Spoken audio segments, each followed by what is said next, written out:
5 times. Welcome back to the Opportunistic Trader for October 5th, the Friday. Happy Friday to everybody. We're happy here. We got a little bit of the down move that we were looking for. We were short. We covered our S&P and took out about 20 handles. And what's interesting is someone texted me last night who actually, I think, had the trade on as well. And they were saying that they were financing the position the same way. And they were very, very happy, about understanding financing and by selling options against positions to add to the price of where you sell it. So it was nice to get that text late last night. So as we sit, the only thing we really have on, which we've taken a loss on basically in our trading, Mike put an L on the board, even though we're stopped out by calls and we're still in it, is Crude, but we're not focused on it. We're trading Crude like we have a flat position today. We are flat. E-mini S&Ps, we are short the call spread, 2050. That thing should be okay. SPOO's at 03, but you never know, but we'll keep an eye on that. I wanted to quickly go over what the consensus is for today's number. I think the consensus is as low as 200. I think the number is going to print a 3. At the Op Trader, we say the print's going to have a 3 handle in it, which would be amazing. And the hourly number is really what we're watching. They're looking for 3/10 of a rise, 2.8 year over year. I think that's going to be what the bond in itself is going to be looking for. So we will. We will be looking at that number. What's cool about this is we started a little bit late. We're about a minute from the number.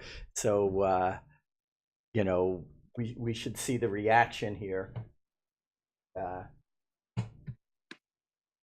Look at as on the front or screen of the board. I think could be interesting, especially today. Tech's going haywire right now. There's like nothing in any of the books. So we'll get to our discussion on yesterday's trade and all of that after this number comes out. And I think it's coming out in about 20 seconds. S&Ps are ticking up, so the I guess the smart or dirty money might have it early. Yesterday's overnight was pretty interesting. We've had a 15 handle range in S&Ps. I think the first reaction could be a fade here. I think they're going to try to buy them. I don't know why. I couldn't believe. It's out. What do we got? Wow, 134. 134. Significantly weaker than any whisper we saw. And the average, so the unemployment actually printed 3.7. 3.7 unemployment. SPOOs are rocketing. They love it. I don't know why. Average hourly earnings, which is I'll give you the next headline. Components are exactly in line, 0.3 and 2.8. Everything's in line. They're going to blame it on Florence. They're going to blame it on the hurricane, and Powell can't tighten now. It's going to be hurricane based. They're going to. I don't think. Honestly, I don't think this has any effect. The funniest thing is the bond didn't move a tick. Somehow it's good for SPOOs. They moved 7. They actually took the high of the day out, and now they're trading up 250. I think the mantra sets in later today of sell. I am still very bearish. We were very bearish. You were actually short it yesterday, which I was proud of you. S&P is really not moving. We're actually right back to where it was. Bonds are actually ticking down. They're down 7 now on the day. And the 10-year, what was the low yesterday, Mike? It was 10-year low yesterday. It looks like it was 18. So we're 7. We're 7. 117.19. We're 6, 7 ticks from the low of yesterday. I mean, that's in jeopardy at some point, I think. I don't know if it's going to be today, but this number, for whatever reason, is a non-event so far for the market. SPOOs are ticking up. Also, the S&P has about a $5 or $6 premium in it. So, it's bid. Somehow they like it. The funny thing is they would have liked it if they had 300 or 150. Where's Zero Hedge 500 whisper? Yeah, 500 Zero Hedge. There you go. That's your spot. They they try to be disruptors. They try to give out headlines, and you know what? We respect that, but we actually that's beyond the pale for them. Well, we were shocked that they would put something out like that. We thought maybe there'd be a 300 print, but this print in itself is, it's just interesting how the mantra is always to buy. And I just want you to know that the DAX is down 100 on the low of the day, basically, still ticking lower. The thing is shattered, and somehow they just buy S&Ps. It will not last. I will tell you, I think volatility is coming back. I think that today, we've had a 15 handle range on the day so far, from 2,900 even up to 2,915 and a half. I think we're going to have a bigger range than that. I think they're going to take the downside out here, but that may come after the opening. We'll have to see. As far as the straddle pricing, we're trading at 10. Straddles were elevated yesterday, and they are getting crushed. The straddles are down anywhere from $2 to $4. I guess that makes sense after the number, but SPU is up 250, not really moving. Bond is coming in. 10-year is 6 ticks, 5.5 ticks from the low of yesterday, which would put it at like a 323 yield. Let's discuss that. That really was our discussion yesterday, Vince. We were pretty much all over that. And we both were very bearish yesterday. I'm sure, I don't know if you're as bearish. I'm as bearish as I was yesterday, if not more. Well, for humorous purposes, I'm going to recap from 8:30 to 8:45 yesterday. At about 8:40, actually about 8:30, 8:45, you asked me. I said, I have something on the S&P today, or the ES. And you said, what do you have? And I said, well, I've got a light sell signal. And you go, like, what do you got? And I go, well, below 1221, it's a sell. 5 minutes later, you said, well, Vince, you're stopped out. Welcome to the S&P. If you were short, and sure enough, it was a weak signal, but it was negated. And then a half hour later, off the phone, I was trying to get you to say we've got another sell signal. So your buy is bearish. I think you're actually more macro than you say, even though you're trading intraday. I mean, you have a feel for the market, I think, in a longer term frame. I just got a signal yesterday to sell it, and I just took 5 handles out of it, which was like, the first 5 handles that you made out of the 30 or 20 that you made. I'm not sure. But yeah, we took out about 20. It was a good one. But it doesn't put us in the greatest spot because we don't have a good crude trade going here. So although yesterday's sell-off of $1.50, definitely helped out. I want to get a yield on the 10. I think it's probably about 322 or 321. Yeah, 322, boys and girls out there. That's a very, very high number, and we're gonna probably close above 3.25 potentially. And if we do, they're bringing Gunlock back up in the news. By the way, he gave this call like 4 months ago. now they're like, oh, he's right. Well, the call he made the week before was that yields were going to 2%. So I don't know which one it is, but I guess I want to make a call for today. On I mentioned Florence, and I think the market's rallying because unemployment numbers are lower, and market's not. By the way, the market's not rallying. Market's just okay. Well, that's negative. What I'm getting at. The initial rally. Yeah. I'm just going to observing the tape here, just out loud. The initial rally is the Fed's not going to tighten because of this, and then someone's going to say, well, it's just a one-time thing. It's Florence. Whether it's right or wrong doesn't matter. I think the market sells off in the afternoon. Yeah, I don't. You know what? I just want to get through the day. We have that short call spread. It's looking pretty good. We're going to get more aggressive on the opening.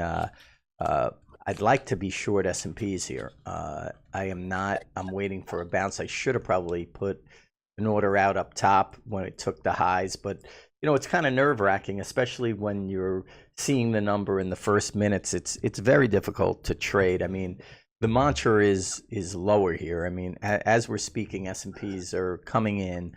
They're about $4 from the low.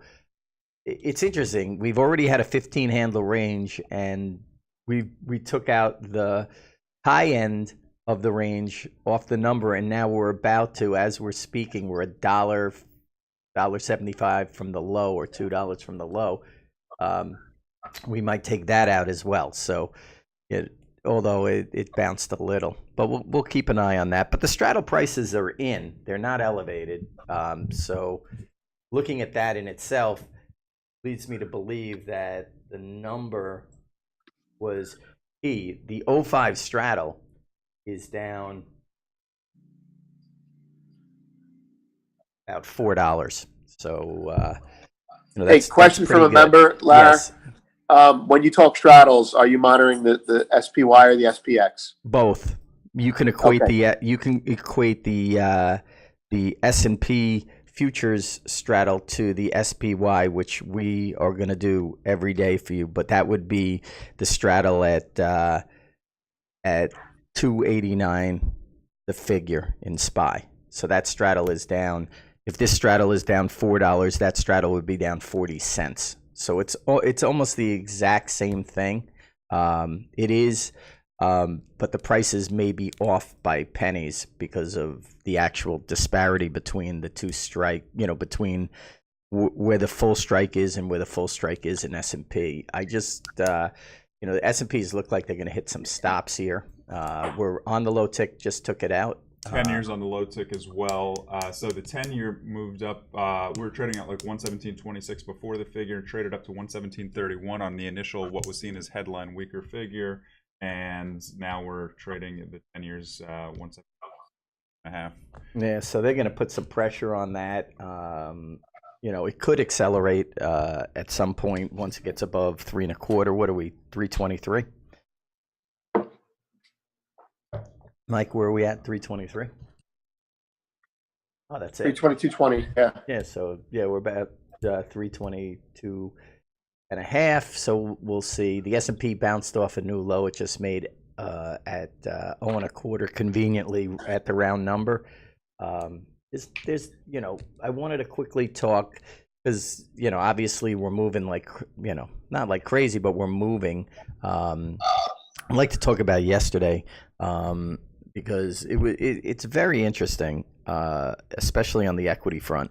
The markets came in for the first time. Mike and I were like looking at each other in amazement. The S&P was down about, on the lows, 1.25%, which is not a lot. But in the world that we live in, that's epic. We haven't had that since June 25th. And the NASDAQ, which did have a plus 1% close, I think closed down 1.5% or so. The thing was down over 2.25%. So that being said, we had our 1% move. We still haven't had a 1% close in the S&P. It came back miraculously, 20 handles at the end of the day. It was down. I looked at my screen. It was down 43 handles, and then all of a sudden, it was down 20. So they saved it. It would have been interesting last night if we went out on the lows coming into this number. I do think we could take the lows today out. We'll have to see. But I would have liked a little bit of an up opening to short. So I'm not going to be as aggressive here. If you want to be aggressive in here, I would use options over the futures. I would not use the futures at this level, but you could get a decent price for some call options. So if you wanted to sell the 29.10 calls, you could get $4 for them, and really you're not short until 29.14, which is almost the high of the day. So that to me is a good thing to look at, or a good strategy to look at. That would equate in the SPY to the 90.5s basically. Same type of thing. It gives you a lot of leeway, and the one thing is you don't capture the downside because you're only going to make $4, but you can kind of sit on your hands and put that on. S&Ps are down 10 handles, by the way. We're okay on our feeling. I just don't like the way it's happening. But this could be You want to bounce to sell into? Yeah, but this could be a whiteout today. I mean, this could be. I mean, yields are bonds down about 20. The 10-year almost took out yesterday, got down to 20. I think Mike said the low is 19.5. So we're on the lows, high yields, 220, 323 plus. Gunlock mentioned 3.25 close. Above that 2 days, which I don't know what that means, is the end of the end. But I already think it's the end. I think people, we know an RIA across town, and they do mostly muni bonds, and they're saying they're down 10 for the year. It could be even more.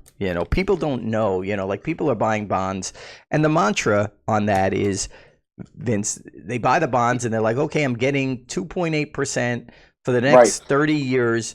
Doesn't matter what the price does because I'm holding it for 30 years. Meanwhile, the people that are buying them are 80. So they're not going to be selling them. Their family is, okay? So maybe they might have to sell. But what they don't realize is yields are now at 3.25. They're upside down, basically 25%. And they're taking the mark, but they're in an illiquid situation, and they're not going to keep up with inflation or what's coming down the pipe. And this happened in the 70s. In 73. This is a 70s scenario that we're looking at right now. Remonetization of debt. I'm with you on that.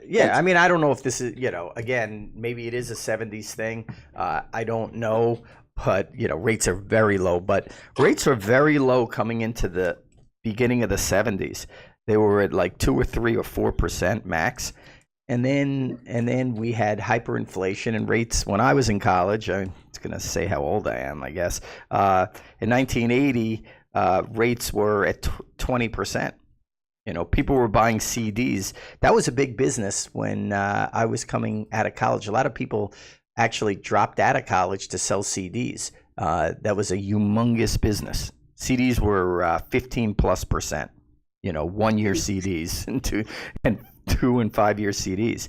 So I'm not saying we're going to see anything like that. I don't think we are, but that's where people get hurt. They don't realize it's the mark that's the thing they got to deal with, and it's the inflation. So if prices go up and you're locked in, they're locked in at 2, and really in a way the Fed forced everybody's hand because you had to put money to work. They made you put it in the market. If you didn't want to put it in the market, they weren't paying you, and you basically had to get by getting whatever you could get. And you saw that overseas on foreign bonds.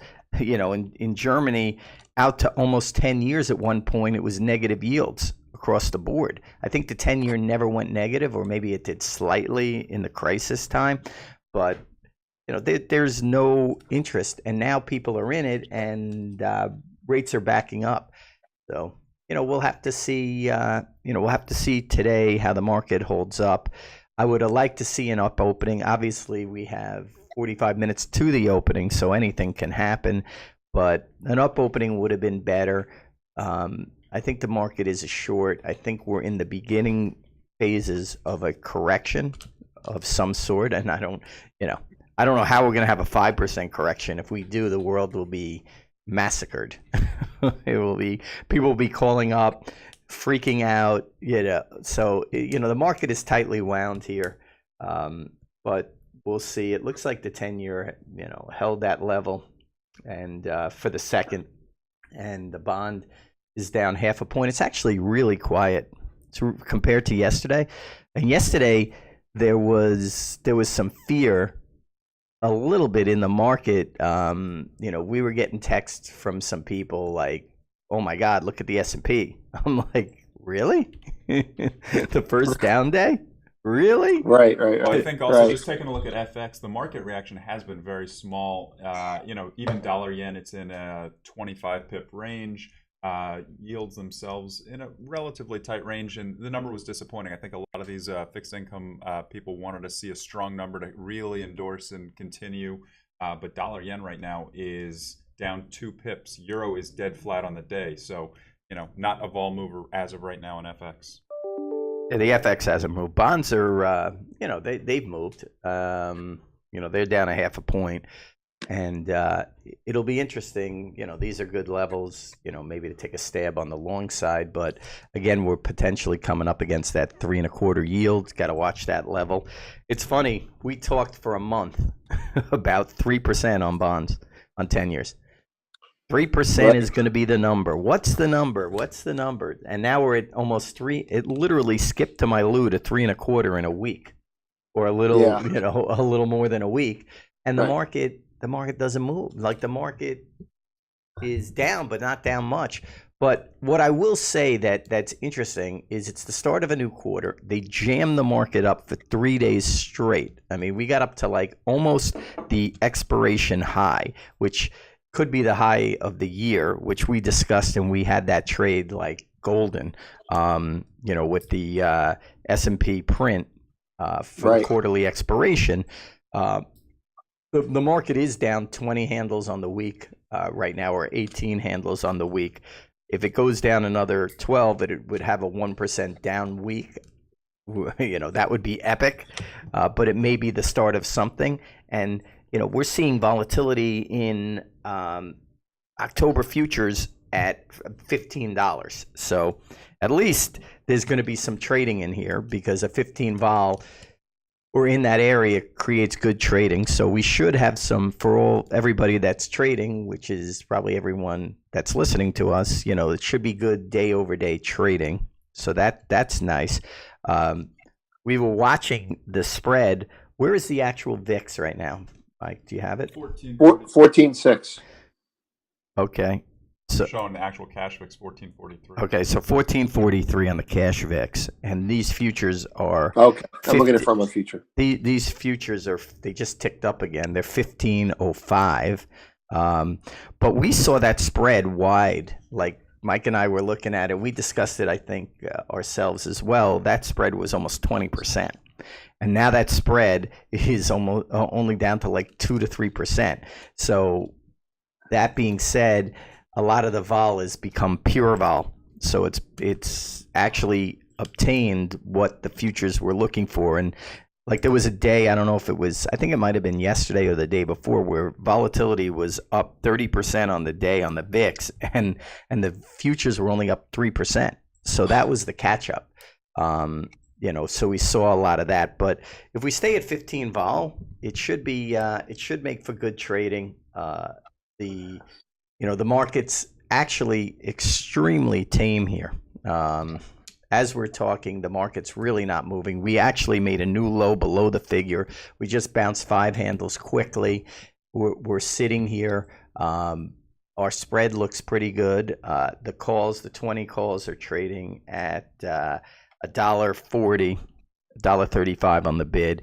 So we basically could take almost $1 out of that spread, but we're going to sit in it and try to take it all if we can. We're willing to get short above 20 in the futures, but right now the market's really not doing much. It's ticking back up. Bonds are ticking back up. Well, it looks like the 30-year peaked so far today. The yield just under 340, which is a 4-year high. The 10-year about 4 or 5-year high, and so this was actually this unemployment rate is the lowest unemployment rate since 1970. So I'm sure we're going to hear from our president about that. He's going to be loving it. 5, 4, 3, 2, 1. I'm surprised he didn't release the number early. Well, I think that was the tell that maybe zero hedge was off, and we weren't getting that 500 or 300. The fact he didn't pull the flag on top of the White House last night saying, "I got the number, people, and it's 500." Yeah, it's funny. Yeah. Well, they are actually starting to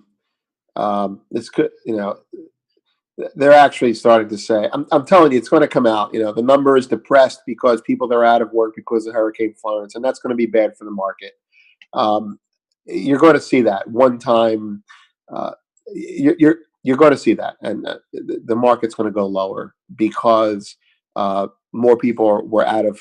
The number came in much lower than expected because of one time, et cetera, et cetera. And Powell's going to come out hawkish again, and it's going to be bearish for the stock market. I don't. Now, that's my call. I'm not looking at bonds right now. I'm looking at euro dollars. And if the bonds aren't moving, I think it's smart to look at the euro dollars, and the euro dollar is still looking low. We're agreeing. We're looking at things from different disciplines, and I see the VIX breaking out on a weekly basis. That's bullish for the VIX, bearish for stocks. I see the bond market the way Larry sees the bond market. That's bearish for stocks, because right now I see people internally rotating domestically from stocks to bonds, and that will work for a couple of hours, and then London will close, and then the bond market, I think, could get hit hard as well as the stock market, because international stuff from Asia will start to take over, Monday morning, more than domestic rotation. And finally, I think that this one time, they're going to blame it on a one-time thing, and that's why the stock market. Look, if this really were a miss that were that low, the stock market would have rallied and kept rallying, and Larry would have had his level to sell.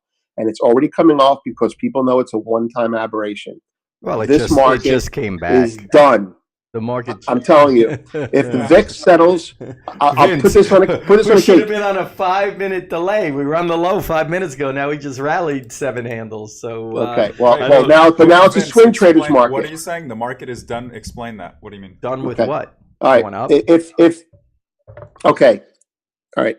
Starting with the VIX, working macro to micro. Okay, because I know that we're not. This is not day trading commentary, but this gives me a bias. So I'm biased. I'm now biased bearish S&P. Okay, I wasn't biased before. I was just trading as signals were given, but now I'm biased. So if I see it. All right. Well, if I see a signal, I know. Well, I'm drinking. I drank the Kool-Aid. I drank the Kool-Aid. Okay. Here, hold on. Cover all the shorts. No, but hear me out, please. I have a system that's basically agnostic. So if I'm bullish, I'll buy one. If I'm bearish, I'll sell one. Now, if I'm bearish, I'll sell two. And here's where that's coming from. Number one, if the VIX closes above 14.4 on the cash, I will have a weekly signal to be long the VIX. I'm not saying I'm going to buy the VIX. I'm just saying that's a canary in a coal mine for me. The VIX might be the thing to trade. So I will get a signal to start. Number one, buy the VIX on a weekly close above 14.4, risking 12.5. Number two, a 10-year bond right now, I believe, is being held up, believe it or not, because of internal domestic rotations out of stocks into bonds, whatever you want to call it, out of Russell into Dow, and out of Dow held into up too stock. well. Right. I'm sorry. Say it again. Said it's not being held up too well. The thing. No, okay, but you're gloating, and I'm trying to be realistic. No, because I want to gloat too. I want to gloat too. Listen to me. I just love it because the thing just moved 25 basis points in like a week. Yesterday was another canary for me. Yesterday I got my first big sell signal in the S&P. On a scale of 1 to 5, it was a 1. And if had I traded, I got stopped out. And then when it went to 5, as soon as I sold it, I was calling you, I was texting you, you were in meetings. No, I'm not bitching about it. I'm saying it was funny. No, I got Larry, it. This is for the audience. Larry, it's for the audience's benefit. I don't know where you're looking at me, but that's my phone. It's sitting on my desk. I saw you. But it's for the audience's benefit. I'm telling the story for the audience's benefit. On the scale of 1 to 5, I got a sell signal of 1. And, correctly, 15 minutes later, you're like, well, welcome to the club. You're stopped out. And then 15 minutes after we hung up, I got a sell signal, and I put it on the chat, and I sold it at 570. And then I called you. You were in a meeting. I texted you in a meeting. And all I wanted to say was I got a real signal that's now 4 out of 5 on a scale. And whatever you have, I'm letting you know that, for what it's worth, you got corroboration. And, whatever, I took 5 handles out. That's not the point. But I want to get to answer Michael's question. If the VIX closes 14.4 or higher, that's a breakout on my system of the VIX. So the volatility of the volatility is a buy, number one. Number two, bonds are benefiting very little, but they are benefiting, being held up from an internal rotation. Number three, I'm now getting wider parameters for sell signals going lower in the S&P. Number 4. Wait, as the S&P is turning positive on the day. That's great. That's fine. But that's fine. It's a great swing better, right? It's a better. I don't care. It's a better sell spot. And I like the short side today. We're going to trade it, but I'd like to see a little bit of extremes, and I'd like to use options over the futures at this point right now. What's the straddle right now? I mean, can you see it offhand without moving stuff around? Because now the straddle, in my opinion, the straddle's a buy now. And straddle is $13, which is pretty. It's a little rich. I mean, usually like a couple of weeks ago, it was like 9 or 8 at this point in time. So, but listen, the volatility, the straddle is basis the volatility. So, listen, if we go to 8, if we go to 18 on vol, these straddles will be $17 for the day, which is better for us. So the higher the vol, the higher the straddle, and the straddle is the price of the vol. It's the at the money straddle.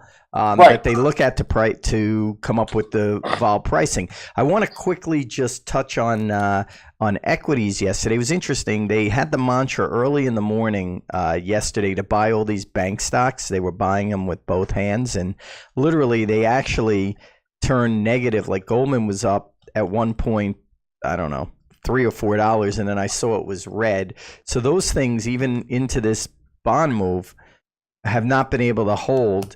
And I don't, if bonds rally here, which could be a possibility, those stocks might look a little bit heavy.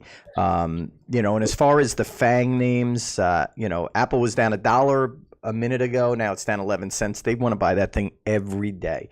But I think you're going to turn around at some point and that thing's going to be at 220.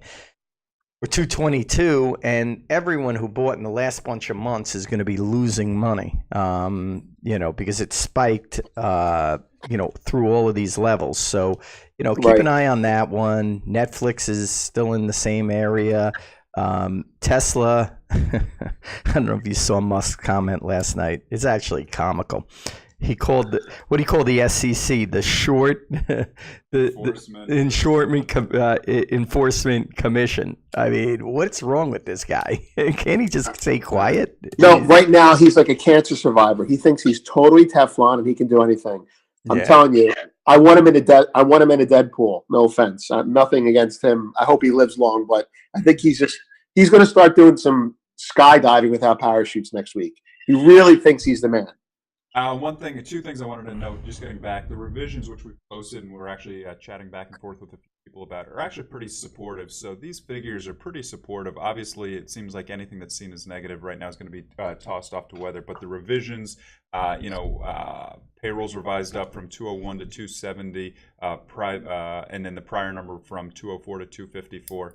I also just want to take a second to note a few individual guys that are chatting in the FX chat room have had some pretty good trades. John basically bought dollar yen before the figure and sold above 114, and now we're at 113.77. So that was posted. He's been posting that live, and thank you for that. Other people. So yeah, some pretty good chat going on in the FX room, and the more chatter we get, the better. A lot of good ideas being tossed. If I could comment on John's U.S. dollar Japanese yen broken comment, I got a signal on the dollar yen. That coincides with a gold signal usually, but it's not anymore. The dollar yen tied to gold is broken.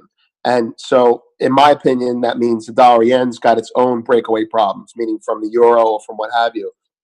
So, it might be a good trading product. Well, it looks like, I know he was bearish the past few days, Aussie, and he also took profit in Aussie about 30 pips ago.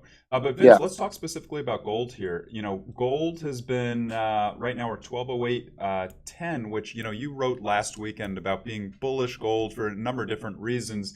And, we traded down to 1190 early in the week, and then we exploded higher, had a very big day. I think it was Tuesday, might have been Monday. But here we are, pretty supportive right here. We're 1208. What are your thoughts going into the weekend if we close above 1205? Wow.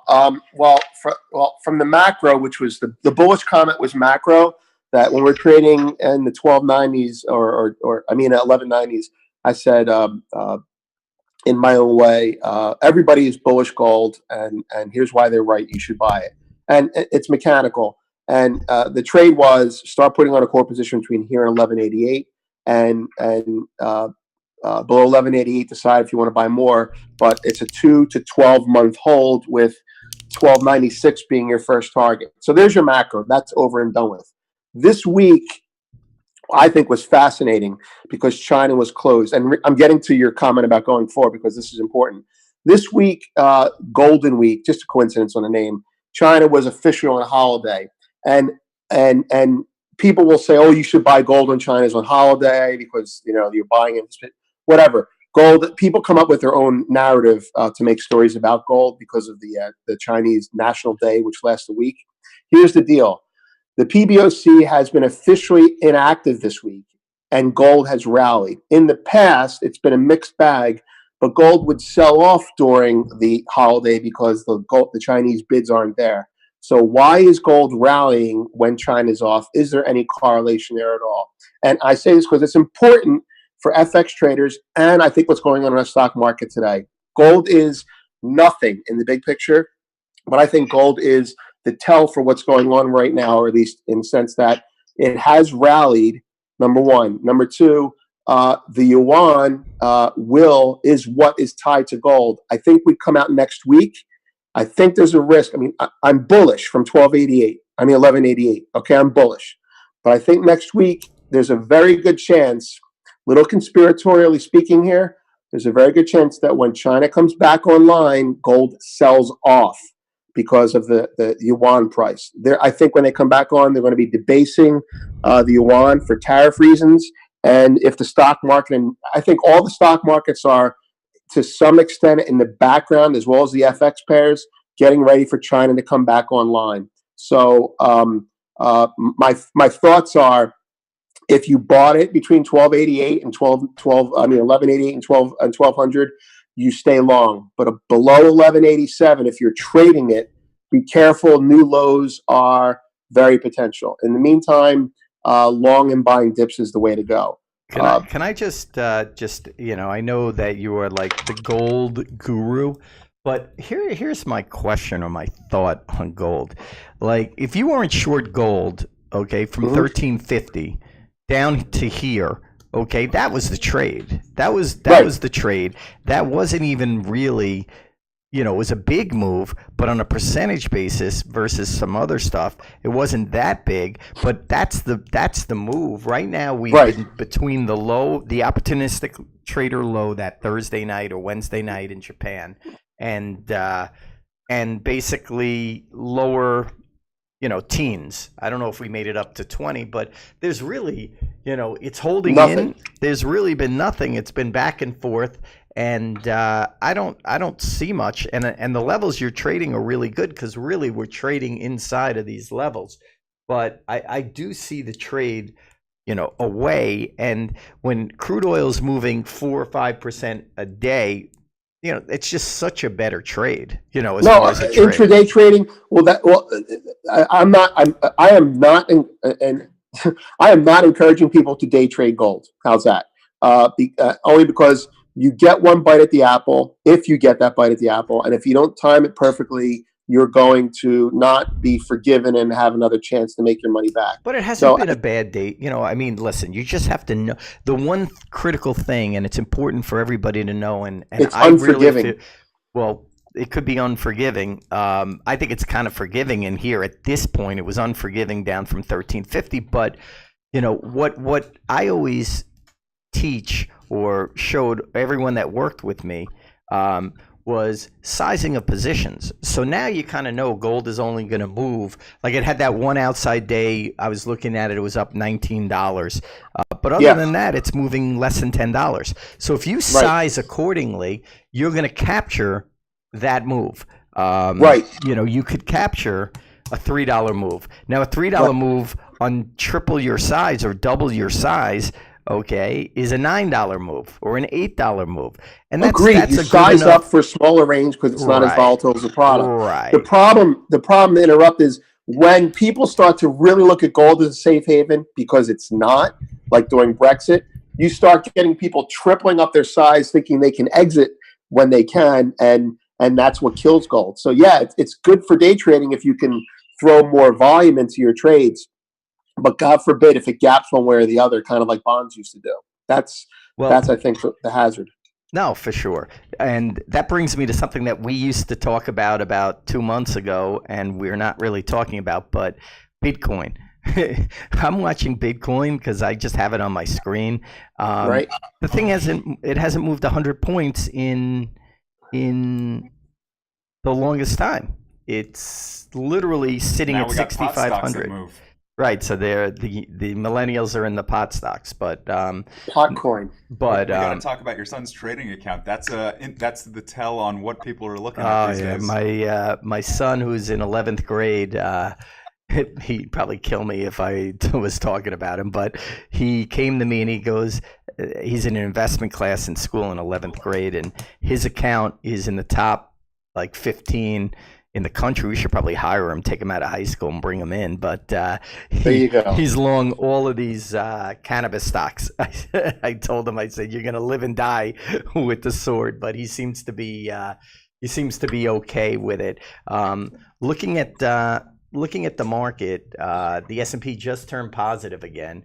It's interesting. It's turning positive. Oil is not rallying, which is surprising after the smash job yesterday.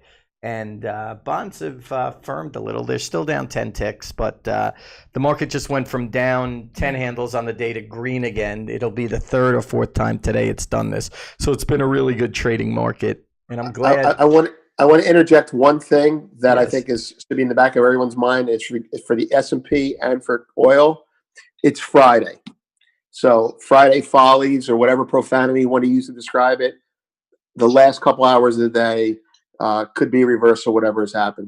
That's all, for the wrong reasons. Get me flat before Friday's close. Well, two So things maybe on that. It maybe looks like, I was looking at crude oil here. We're trading at 74.47. It's been a very volatile week in crude, and I'm looking at the 74.50 straddle that expires today at 2:30, and that's trading right now 68-cent bid. And so that's about a 1% move, which, we've been seeing those moves. We've been definitely seeing a dollar intraday range on that. Oh yeah, I mean the moves have been over 2% every day, over 2. I mean yesterday the oil was down $2 and change on the day on the lows, so that's a 4 or 5% move. We're getting that every day. 68 cents is low. S&P is back to 09. It's $11 off the low. It's going to be an interesting trading day today. The market could come under some pressure late, but we'll see. Somehow they always save it. Literally, I thought we'd be having this call and we'd be trading on the lows and things would be rocking and rolling, and there'd be opportunity out there. But the S&P is up 25 cents on the day, and there's nothing going on, and stocks are mixed across the board. There's really not a lot going on. Can you give us a couple levels that you would be looking at, not necessarily acting, because obviously, listen, on the downside, you want to sell strength in the S&P. So what would on the upside, you got to be careful with that. Again, I discussed this and I will say it again. I think utilizing options in this specific circumstance for today is potentially better than going to the futures. So, you could sell, 20 calls or an upside call that gives you a lot more room in what's going on. So, that being said, the mantra would be on the upside to sell, options. On the downside, if the levels that I would look to be aggressive in futures is if we break 2,900, the figure again, and then very aggressively below yesterday's low, which I think was, believe it or not, 87. Somehow, I mean, I can't even believe where the SPOO is compared to what was going on yesterday. It's like they just mellowed it out and they got everybody back to the way it was, and to buy they're rewarded buying every dip again. So we're back in that mantra. We'll see if it stays for the day. But to be concise, I would be selling options or option spreads, both on the SPY and the S&P today, Right. rather than enter into the futures. I would as well, on the downside, look to get aggressive below 2,900. I think if we get back down there, it's not going to hold as well. I'm happier to see an up opening You know, it's actually up, even though it says it's up $1.75. It's really up about 4 because the S&P has a big premium in it. But you know, I hope you're not too bearish. Because No. I'm like, not. you put the kibosh whammy on us. No. That's not. No, here's why I'm asking. So I'm asking for the audience. Not trying to hold you on something. You can always hold me, okay? Okay, I'm out there on all the trades. You could hold me. You could yell at me. You know, I'm waiting for some feedback. I just want to get no. I just want to get this is for everyone. So restated, if you see a level that you want to sell or buy, you're a little bit biased towards using options to express your positions today. No, is that a fair statement? That is close to correct. I'm talking about the short side only. Right. I would use option on the short side, not the buy side. People tune in because they want to hear your opinion. I'm just explaining that I would not, if I were looking to get short, I would go to options over the futures at this point. Once the S&P gets down a bit, I would sell the S&P into the figure. Everything changes tactically. Right. Well, listen, you could talk to me now, and at 9:40, everything could be different. So we're reacting. Well, that's what happened yesterday. So on that note, I just wanted to add, it's not on my radar. I don't have a system signal, but below 29, even the figure 70, I will get a signal. I don't know if it's how strong the signal will be, but I will get a signal to be short with a level of like 29.07 as the market's stop. Just so choppy. Yeah, but I mean, the levels are so tight. I get it, but when the vol picks up, I think you got to give yourself a little bit of room. Like yesterday. No, I'm not arguing with you. I'm not arguing with you. No, I know. I'm just saying that to sell at 10 and cover at 14, is tight. It's pretty tight. Right. I just want to.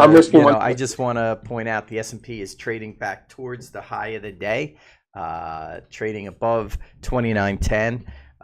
Markets are up. They're up about 7 handles. Somehow, in the last 15 minutes, they turned from not liking it to loving it. So it'll be good trading today.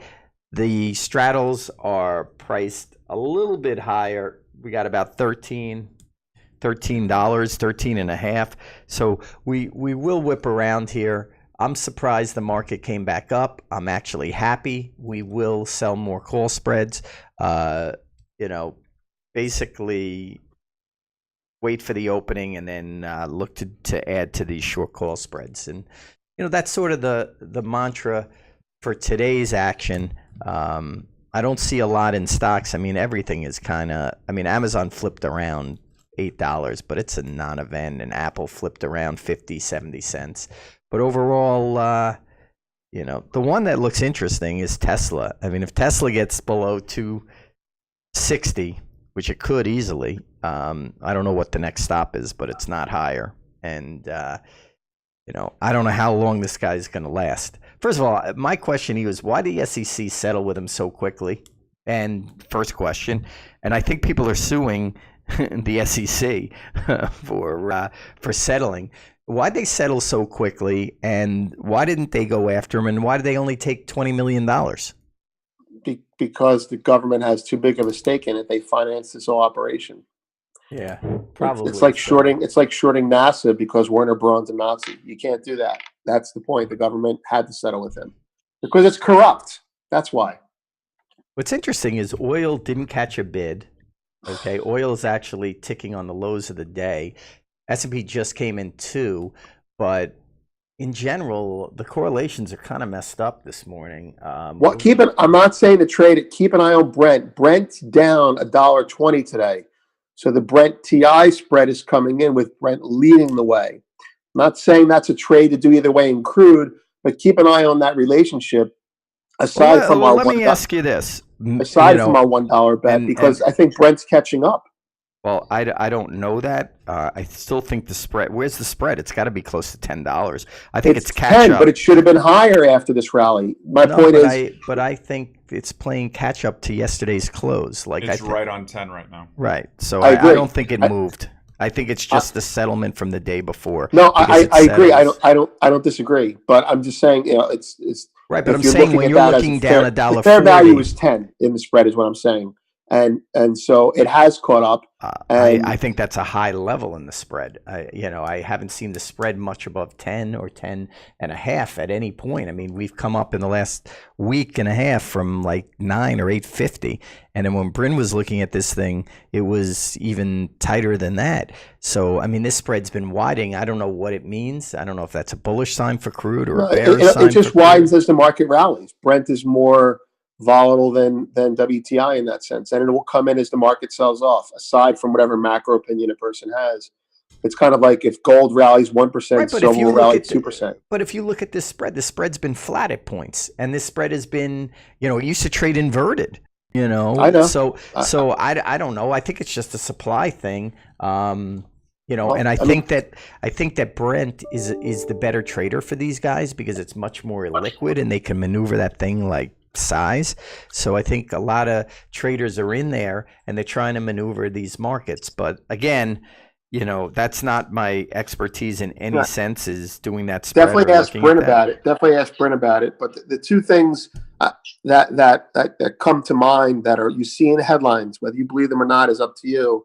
Is one is that there's a bottleneck trying to get WTI oil out, and so that keeps the price a little bit behind Brent. And there's it's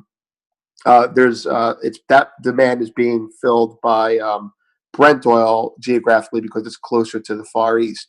The ARB is eventually WTI flattens with Brent again at some point, but as the market rallies on a day-to-day basis, that spread widens, and as it drops, that spread narrows. That's just I traded Brent TI spread options, and that's the correlation there. That's basically it. It's just a trade.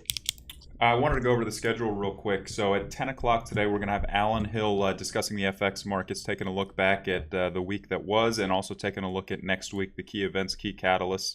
Then at 10:30, Kai is going to be joining us, and he, macro technicals. He has some great charts. So what he's going to be doing is showing us the different PMI charts from Europe, US, and kind of taking a look at a macro view, some correlations, copper, some really cool overlays. So he's going to be talking with us at 10:30. 11 o'clock, we have a commodity research group, Ben, discussing the metals market and looking at different option opportunities in metals. And then 12 o'clock, we have Angie Setzer. And then I think we're going to have a few other people as well. Mark Fisher might join us in the afternoon. And as well, we might have some fantasy football talk as well in the afternoon. But both of those times are to be determined. The one thing I'll throw back to both you, Larry and Vince, is it's going to be really interesting Sunday night, China Open. After a week holiday, it's been a volatile week in the U.S. to see where that thing opens and the way market reacts to that. Yeah, I mean, yeah. I think it's pricing down 2%. I mean, you could see it by the FXI. So that's what my call would be. Just looking at just makes me more scared of an afternoon move. On a Friday. Listen, nothing has this market scared. I'll just let you know that. I'll leave with that thought. Nobody's scared of anything. Okay. No. Every dip should be met with a buy until further notice. Yesterday, I thought they had him on the ropes. I was getting some text intraday from a number of friends and traders that I trade with. Oh my God, this is it. And then all of a sudden we go back 20 points and everything's safe. So, you never count this thing out. We are overdue for a correction in a big way. Rates are a serious issue. We've been discussing that all week. This is a serious issue, okay? There is alternatives to where you could put your cash and get a really good return. So I'm telling you that if rates stay in here, there's no way this market could hold up. I'm not giving you a specific trade for today, but just in general, we'll be due for a correction. It is October. Again, the way that we feel comfortable doing it this morning is by selling some call spreads. We are short a call spread. It's been working well. We are going to sell a little bit more. I will get aggressive short futures below the figure. If we get below the figure again after the opening, we will stop in to a short on futures at that level. And other than that, things are pretty quiet relative for a day of unemployment. The S&P is actually unchanged to the tick, just went negative again, but there's not a lot going on. But we'll see. Listen, yesterday I think was real. They saved them again, but we'll see if if and how they hold at this point, and that's how I'm leaving it. Do you have any thoughts that you want to leave everyone with, either macro or individual market? No, just to clarify, China's coming back on Monday. It is Friday follies, and that makes me scared. And by that I mean, if I do get short, I'd be worried about Friday rallies in crude, in oil. I mean, in crude, in S&P, and in gold, for reasons that basically mean whoever the weaker hand is covers before Friday. And the weaker hands have been stocks, and in oil they've been. Well, listen, I just want to clarify. The S&P is down 12 handles for the week. It's not really down, so there's not really a clear anything. But at least it's not up like it's been every other time. So we're gonna keep abreast. We're 8 minutes to the opening. I need to get some stuff done here and get focused and Cool. Go to the chat. So I'll see everybody in the chat, or actually won't see anyone. I will be typing with people in the chat, and we'll be back later. I'll come on multiple times today to give my assessment, and if you're around, you can join me. Cool. All right. Thanks.